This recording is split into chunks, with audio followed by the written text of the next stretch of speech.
La Bible en un an, la 14e journée, le livre de la Genèse, chapitre 30, verset 1 au chapitre 31, verset 16. Le livre des Psaumes, chapitre 12, verset 1 à 9. Le livre des Proverbes, chapitre 3, versets 5 et 6. L'évangile de Marc, chapitre 9, verset 30 au chapitre 10, verset 12. Le livre de la Genèse, chapitre 30. Lorsque Rachel vit qu'elle ne donnait pas d'enfant à Jacob, elle fut jalouse de sa sœur et dit à Jacob, « Donne-moi des enfants ou je meurs. » La colère de Jacob s'enflamma contre Rachel et il dit, « Suis-je à la place de Dieu qui t'empêche d'avoir des enfants? » Elle dit, « Voici ma servante Bila, aie des relations avec elle, qu'elle mette un enfant au monde sur mes genoux, et que par elle, j'ai aussi des fils. » Elle lui donna pour femme sa servante Bila, et Jacob eut des relations avec elle. Bila tomba enceinte et donna un fils à Jacob. Rachel dit, « Dieu m'a rendu justice, il m'a même écouté et m'a accordé un fils. » C'est pourquoi elle l'appela Dan. Bila, la servante de Rachel, tomba encore enceinte et donna un deuxième fils à Jacob. Rachel dit, « J'ai lutté divinement contre ma sœur et j'ai été victorieuse. » Et elle l'appela Nephtali. Voyant qu'elle avait cessé d'avoir des enfants, Léa prit sa servante Zilpa et la donna pour femme à Jacob. Zilpa, la servante de Léa, donna un fils à Jacob.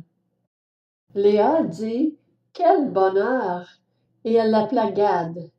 Zilpa, la servante de Léa, donna un deuxième fils à Jacob. Léa dit, « Que je suis heureuse! » Oui, les femmes me diront heureuse. Et elle l'appela Aser. Ruben sortit à l'époque de la moisson des blés et trouva des mandragores dans les champs. Il les apporta à sa mère Léa.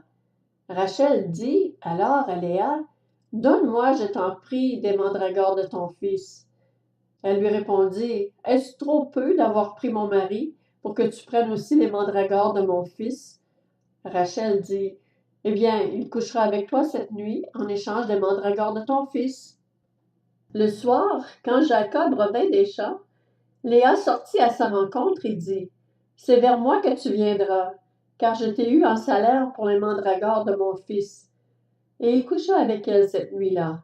Dieu exauça Léa. Elle tomba enceinte et donna un cinquième fils à Jacob. Léa dit, « Dieu m'a donné mon salaire parce que j'ai donné ma servante à mon mari. » Et elle l'appela Issachar. Léa tomba encore enceinte et donna un sixième fils à Jacob. Léa dit, « Dieu m'a fait un beau cadeau. Cette fois, mon mari habitera avec moi, car je lui ai donné 6 fils. » Et elle l'appela Zabulon. Ensuite, elle mit au monde une fille qu'elle appela Dina. Dieu se souvint de Rachel, il l'exauça et lui permit d'avoir des enfants. Elle tomba enceinte et mit au monde un fils. Elle dit, « Dieu a enlevé ma honte. » Et elle l'appela Joseph en disant, « Que l'Éternel m'ajoute un autre fils. » Après que Rachel eut donné naissance à Joseph, Jacob dit à Laban, « Laisse-moi partir pour que j'aille chez moi dans mon pays. Donne-moi mes femmes et mes enfants pour lesquels je t'ai servi et je m'en irai. Tu sais en effet quel service j'ai accompli pour toi. » Laban lui dit, « Si seulement je pouvais trouver grâce à tes yeux. J'ai appris que l'Éternel m'avait béni à cause de toi. Fixe-moi ton salaire et je te le donnerai. » Jacob lui dit, « Tu sais comment je t'ai servi et ce qu'est devenu ton troupeau avec moi. Le peu que tu possédais avant mon arrivée a beaucoup augmenté et l'Éternel t'a béni sur mes traces. Maintenant, quand pourrais-je travailler pour ma propre famille? » Laban dit, « Que dois-je te donner? » Jacob répondit, « Tu ne me donneras rien si tu es d'accord avec ce que je vais te proposer. Je prendrai encore soin de ton troupeau et je le garderai. Je parcourrai aujourd'hui tout ton troupeau pour en retirer, parmi les brebis, tout agneau tacheté et marqueté, et tout agneau noir, et parmi les chèvres, tout ce qui est marqueté et tacheté. Ce sera mon salaire. Ma droiture répondra pour moi demain quand tu viendras voir mon salaire, Tout ce que ne sera pas tacheté et marqueté parmi les chèvres et noir parmi les agneaux, ce sera de ma part un vol. » Laban dit, « Qu'on fasse donc comme tu l'as dit. » Le jour même, Laban retira les boucs rayés et marquetés, toutes les chèvres tachetées et marquetées, toutes celles où il y avait du blanc, et tout ce qui était noir parmi les brebis, et il les confia à ses fils. Puis il mit une distance de 3 journées de marche entre Jacob et lui. Quant à Jacob, il prit soin du reste du troupeau de Laban. Jacob prit des branches vertes de peuplier, d'amandier et de platane. Il y pela des bandes blanches, mettant à nu le blanc qui était sur les branches. Puis il plaça les branches qu'il avait pelées dans les auges, dans les abreuvoirs, en face des brebis qui venaient boire, pour qu'elles entrent en chaleur en venant boire. Les brebis entraient en chaleur près des branches, et elles faisaient des petits rayés, tachetés et marquetés. Jacob séparait les agneaux, et il mettait ensemble ce qui était rayé, et tout ce qui était noir dans le troupeau de Laban. Il se fit ainsi des troupeaux à part, qu'il ne réunit pas au troupeau de Laban. Toutes les fois que les brebis vigoureuses entraient en chaleur, Jacob plaçait les branches dans les auges, sous les yeux des brebis, pour qu'elles entrent en chaleur près des branches. Quand les brebis étaient chétives, il ne le faisait pas, de sorte que les chétives étaient pour Laban et les vigoureuses pour Jacob. Cet homme devint de plus en plus riche. Il posséda du petit bétail en abondance, des servantes et des serviteurs, des chameaux et des ânes. Le livre de la Genèse, chapitre 31. Jacob entendit les propos des fils de Laban. Il disait, « Jacob a pris tout ce qui appartenait à notre père et c'est grâce au bien de notre père qu'il s'est constitué toute cette richesse. » Jacob remarqua aussi le visage de Laban. Il n'avait plus la même attitude qu'avant vis-à-vis de lui. C'est alors que l'Éternel dit à Jacob, « Retourne dans le pays de tes pères et dans ton lieu de naissance, et je serai avec toi. » Jacob fit appeler Rachel et Léa au champ vers son troupeau. Il leur dit, « Je vois au visage de votre père qu'il n'a plus la même attitude qu'avant envers moi. Cependant, le Dieu de mon père a été avec moi. Vous savez vous-même que j'ai servi votre père de toute ma force. Quant à votre père, il m'a trompé et a changé 10 fois mon salaire, mais Dieu ne lui a pas permis de me faire du mal. Quand il disait, « Les tachetés seront ton salaire », toutes les brebis faisaient des petits tachetés, et quand il disait, « Les rayés seront ton salaire », toutes les brebis faisaient des petits rayés. Dieu a pris à votre père son troupeau et me l'a donné. À l'époque où les brebis entraient en chaleur, j'ai levé les yeux et j'ai vu en rêve que les boucs qui s'accouplaient avec les brebis étaient rayés, tachetés et marquetés. L'ange de Dieu m'a dit en rêve, « Jacob. » J'ai répondu, « Me voici. » Il a dit, « Lève les yeux et regarde. » Tous les boucs qui s'accouplent avec les brebis sont rayés, tachetés et marquetés, car j'ai vu tout ce que te fait Laban. Je suis le Dieu de Béthel, où tu as consacré par onction un monument, où tu m'as fait un vœu. Maintenant lève-toi, quitte ce pays et retourne au pays de ta naissance. Rachel et Léa lui répondirent, « Avons-nous encore une part et un héritage chez notre père? Ne sommes-nous pas considérés par lui comme des étrangères, puisqu'il nous a vendus et a même mangé notre argent? Toute la richesse que Dieu a enlevée à notre père nous appartient, à nous et à nos enfants. Fais maintenant tout ce que Dieu t'a dit. » Le livre des Psaumes, chapitre 12. Au chef de chœur sur la harpe à 8 cordes. Psaume de David. Sauve-nous, Éternel, car il n'y a plus d'hommes loyaux. Les fidèles disparaissent du milieu des hommes. On se dit des mensonges les uns aux autres. On a sur les lèvres des paroles flatteuses. On parle avec un cœur double. Que l'Éternel extermine toutes les lèvres flatteuses, la langue qui parle avec arrogance. Ceux qui disent « Nous sommes forts par notre langue, nous avons nos lèvres avec nous. » Qui pourrait devenir notre maître? Parce que les malheureux sont opprimés et que les pauvres gémissent, maintenant, dit l'Éternel, je me lève.